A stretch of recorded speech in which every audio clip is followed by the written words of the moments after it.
பொங்கல் திருநாள், தை திருநாள்.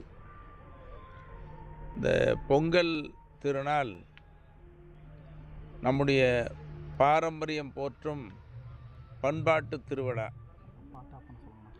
கலாச்சாரம் காக்கும் உன்னத திருவிழா. அனைவருக்கும் பொங்கல் நல்வாழ்த்துக்களை தெரிவித்துக் கொள்கிறேன். பாட்டாளி மக்கள் கட்சியின் சார்பில், எங்கள் மருத்துவரையா அவர்கள் சார்பில் அனைவருக்கும் இனிய பொங்கல் நல்வாழ்த்துக்கள். ஒவ்வொரு தனிநபரும், ஒவ்வொரு குடும்பமும் எல்லா உரிமைகளையும், எல்லா நலன்களையும் பெற்று நலமோடு வாழ வேண்டும், மகிழ்ச்சியோடு வாழ வேண்டும், மனநிறைவோடு வாழ வேண்டும், வறுமையற்று வளர்ச்சியும் வளமும் பெற்று வாழ வேண்டும் என்று பாட்டாளி மக்கள் கட்சி சார்பில், மருத்துவரையா அவர்கள் சார்பில் நெஞ்சார்ந்த பொங்கல் வாழ்த்துக்களை தெரிவித்துக் கொள்கிறேன். ஒரு தனிநபர் வளர்ச்சி, ஒரு குடும்பத்தின் உயர்வு, இதில்தான் நாட்டின் மேம்பாடு அடங்கியிருக்கிறது. ஆகவே அனைவரும் வளம் வளர்ச்சி கண்டு வாழ வேண்டும். தை பிறந்தால் வழி பிறக்கும். அனைவருக்கும் இனிய பொங்கல் நல்வாழ்த்துக்களை தெரிவித்துக் கொள்கிறோம். ஐயா எப்போ கூட்டணி குறித்து அறிவிப்பார்? எப்போ வெளியாகும்? 2 நாட்கள் சொல்லியிருந்தாரு. கூட்டணி குறித்து இப்போ இன்றைக்கி மனு வாங்கிறது இன்றைக்கி இறுதி நாள். 4 நாள் மனு வாங்கணும். கூட்டம் அதிகமாக இருந்ததுனால இன்றைக்கி வரைக்கும் நீட்டிச்சிருக்கிறோம்.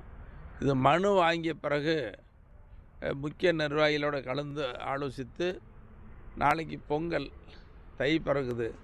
தை மாதம் முதல் ஓரிரு நாட்களில் அறிவிப்பார். நாளையோ நாளை மறுநாள் கட்டாயம் வெளியாகிறதுக்கு வாய்ப்பு இருக்குது. சீக்கிரம் முடிஞ்சிடும். இப்போ பார்த்தீங்கன்னா பின்னாடி ஆலமரம், நாங்கள் என்ன சொல்கிறோம்னா,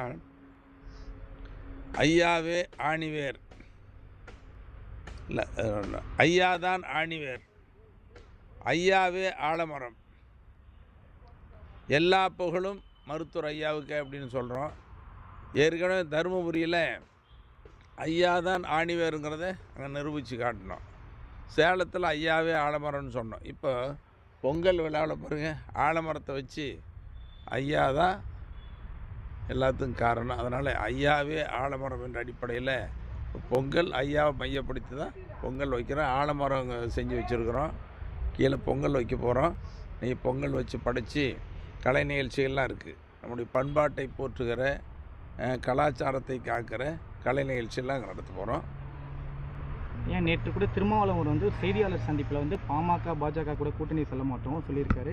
ஆனால் ராஜா கண்ணப்பன் என்ன சொல்கிறாருன்னா, பாமக எங்கள் கூட கூட்டணி பேசிட்டு சொல்லிட்டு இருக்காங்க. உங்களோட கருத்து? இந்த தேர்தலை பொறுத்த வரைக்கும் பல்வேறு கோணங்களில் பல்வேறு விதமாக பேசிட்டு இருந்தாலும் கூட, எந்த கட்சி யாரோட கூட்டணி சேருவாங்கன்னு இன்னும் இறுதி முடிவு அறிவிக்கலை. எந்த கட்சிகளுமே நான் அறிவிக்கலை. அது சரியான நேரத்தில் எல்லா கட்சிகளும் கூட்டணி பேச்சுவார்த்தையில் நடக்கும். இறுதி முடிவு அறிவிப்பாங்க. எல்லாம் ஒவ்வொருத்தரும் ஒவ்வொரு மாதிரி அவங்க கருத்து சொல்கிறாங்க. இன்னும் இறுதி முடிவு வரல. பாட்டாளி மக்கள் கட்சி எங்கே கூட்டணிங்கிறத மருத்துவரையா பேசி நல்ல முடிவு அறிவிப்பார். மருத்துவரையா அமைக்கிற கூட்டணி தான் வெற்றி கூட்டணி.